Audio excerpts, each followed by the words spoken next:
منداڵەوە ڕوبەڕووی بژاردەیەکی ڕەش بوونەتەوە. پرسی کوردی ئێزدی و کەوتنە بەرمەترسی هەڕەشەکانی داعش لە جیهاندا بووەتە پرسێکی ترسناکی ئاینی.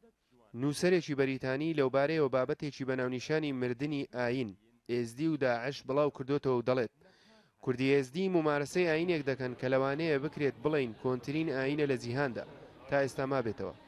بەڵام ئەو ئاینە دوای نزیکەی 6,000 ساڵ خەریکە لەژێر هەڕەشەی داعشدا گورزی بەردەکەوێت و بەرەو لە ناوچوون دەچێت. سینتۆماس ئەو نووسەرە بەریتانیەیە کە باس لەو مەترسیە دەکات و پێی وایە یەکێکە لە ترسناکترین پرسەکان لە جیهاندا.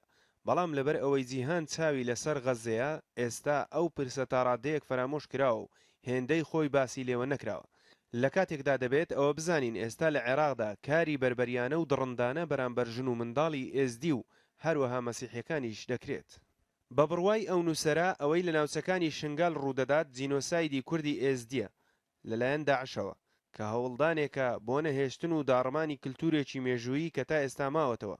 ئەو نووسەرە دەڵێت ئاینێک کە لە ئیسلام و مەسیحیەت کۆنترا دەبێت هەمووان بەپەرۆشیەوە هەوڵی پاراستنی بدەین، چونکە ئەو ئاینە ئاماژە و ڕەگەزەکانی ئیمانی چەندین ئاینی دیکەی لە خۆگرتووە وەک ئیسلام، مەسیحیەت، بۆدیزم و زەردەشتی.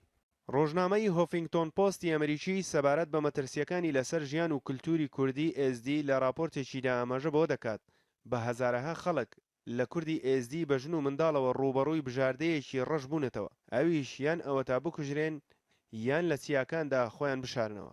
ئەو ڕۆژنامەیە باس لەوە دەکات ئاینی ئێزدی ڕوبەڕووی مەترسی لە ناوچوون دەبێتەوە ئەگەر هەوڵی بەپەلەی بەهاناوەچوونیان نەدرێت، چونکە گروپە ئیسلامە تونڕەوەکان بە شەیتان پەرست ناویان دەبن و ئەم ناوەش ڕژێمی سەدام حوسێن ڕژێمی پێشووی عێراق بۆی دروست کردوون. هەرسەبارەت بە ڕەوشی کوردی ئێزدی ئاژانسی هەواڵی بلومبێرگ بڵاوی کردوتەوە هەزارەها کوردی ئێزدی لە چیاکاندا ڕوبەڕووی مەترسیەکی گەورە دەبنەوە و پێویستیان بە هاوکاری بەپەلە هەیە و جگە لە پێنەگەیشتنی خۆراک و هاوکاری مرۆییەکان.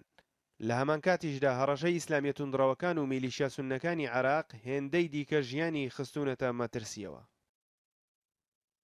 سەبارەت بە دیاریکردنی کەسێک بۆ پۆست